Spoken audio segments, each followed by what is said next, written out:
একের পর এক মৃত ভোটারের বাড়িতে রিপাবলিক বাংলা। আমাদের প্রতিনিধি সুদীপ্ত ঠিক কি ছবি তুলে ধরেছে দেখাবো আপনাদের।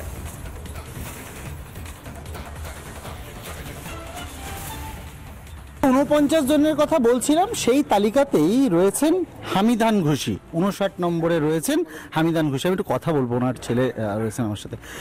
দাদা, এই যে নামটা, এই হামিদান ঘোষী, ইনি আপনার কে হন? আমার মা হয়। মা হন।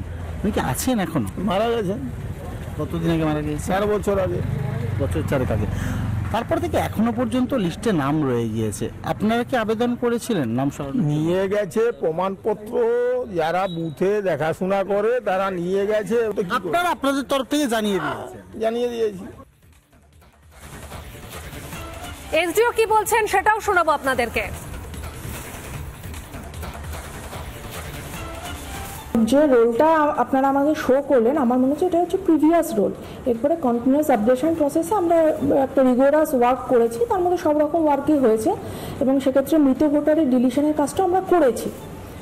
হোপফুলি এটার রিফ্লেকশনটা হবে ড্রাফট রোলে। ড্রাফট রোলে আমরা হয়তো এটা ফ্রেশ রোলটা পেয়ে যাব, তখন এই হিউজ পরিমাণে যেটা আপনারা বলছেন মৃত ভোটার, সেটার ব্যাপারটা কিন্তু আর থাকবে না।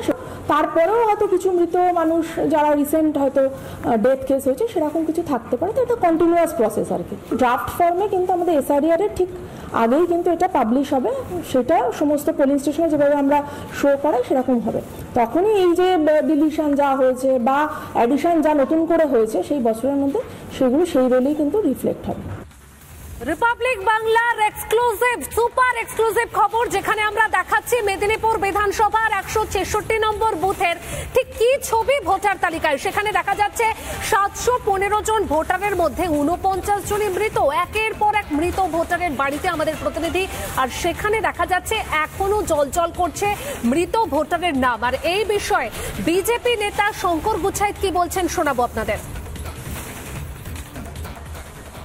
স্পেসিফিক কমপ্লেন হচ্ছে এটাই যে মেদিনীপুর বিধানসভার মধ্যে 166 নম্বর polling station, KD college and commerce, ওই পোলিং স্টেশনে দেখতে পাচ্ছি 715টি ভোটারের মধ্যে 49 জন মৃত ভোটারের নাম এখনো জলজল করছে ভোটার লিস্টে। আমরা অবাক হয়ে গেলাম যে এখনো পর্যন্ত সেই 49 জনের তালিকায় নাম থাকবে কেন। কারণ এই সমস্ত মৃত ভোটারকে ব্যবহার করে তৃণমূল কংগ্রেস ছাপ্পা মারে। তৃণমূল কংগ্রেস এই ছাপ্পা ভোটকে সঙ্গে নিয়ে বিভিন্ন ইলেকশনে জিতে আসছে। রাজ্য বিজেপির সাধারণ সম্পাদক জগন্নাথ চ্যাটার্জি কি বলেছেন এই বিষয়ে শুনুন। শুধুমাত্র মেদিনীপুর নয়, পশ্চিমবঙ্গের 81,000 বুথে এই ধরনের মৃত ভোটাররা অবস্থান করছে। পশ্চিমবঙ্গের ভোটার তালিকায় অন্তত 50 থেকে 60 লক্ষ মৃত ভোটার আছে। মৃত ভোটারদের এই যে শাসক দল একবার মাত্র শুধু আহ্বান করে যে আসুন উপর থেকে নেমে এসে ভোট দিয়েছেন, তারা চলে আসে, তারা ভোট দিয়েছেন। কিন্তু কি করা যাবে, ভারতের গণতন্ত্রে, ভারতের সংবিধানে এই ব্যবস্থা নেই। তো সেই কারণে বিশেষ যে অভিযান চলবে তাতেই মৃত ভোটারদের নাম বাদ যাবে। ভোটার লিস্ট শুদ্ধ হলে ভোটও শুদ্ধ হবে। যে খবরের দিকে আমরা লাগাতার নজর রেখেছি, সুপার এক্সক্লুসিভ খবর, যেখানে দেখা যাচ্ছে যে একটি মাত্র বুথ, সেখানেই দেখা যাচ্ছে 49 জন মৃত। মেদিনীপুরের ভোটার তালিকা থেকে চক্ষু চড়ক গাছ হওয়ার জোগাড়।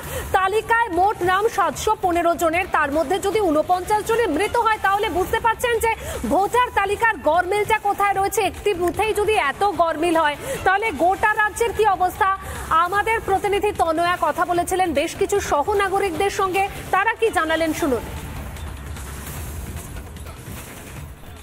তো এখানে অনেকজনই তো ঢুকে পড়েছে, এবারে সরকারকে পদক্ষেপ নিতে হবে। তার মাধ্যমে কিছু সফটওয়্যার বা কিছু সরকারকে যদি লঞ্চ করাতে পারে তাহলে সেখান থেকে অনেক ভোটার হয়তো মানে যারা সত্যিকারের ভোট দেবে তো তারা বেরিয়ে আসতে পারে। তো মনে হয় যে সরকারকে আরো কিছু স্টেপস নেওয়া উচিত, এটাকে এই বিষয়ে একটু খুঁটিয়ে দেখা উচিত, এটা নিয়ে ভাবা উচিত। সেই দিকে একটু খুঁত আছে আমার যতদূর মনে হচ্ছে। দেখুন, যারা নতুন ভোটার তারা তো মানে বেসিক্যালি কিছুই মানে জানেন এই ব্যাপারে, তো তাদেরকে মানে তাদের কাছে এটা একটা মানে টোটালি আশ্চর্যকর বিষয় যে এরকম মানে হয় আর কি। টোটালি অ্যাকচুয়ালি ইন্টারনাল ব্যাপার, এখানে টোটালি ইন্টারনাল অ্যাফেয়ার্স। এখানে আমরা রাজনীতির জন্য ক্ষমতায় থাকার জন্য আবার কি, এটা তো পুরোটাই ওটার বেসিসেই, মানে এখানে তো লোকের মতের কোনো ভ্যালু নেই, মানে কোনো দাম দেওয়া তো হয় না সেই হিসাবে। যেটাই সরকার বুঝবে ঠিক সেটা সঠিক পথ কি ভুল পথ উনি সেটাই দেখবেন, এখানে মানুষের কোনো দাম নেই।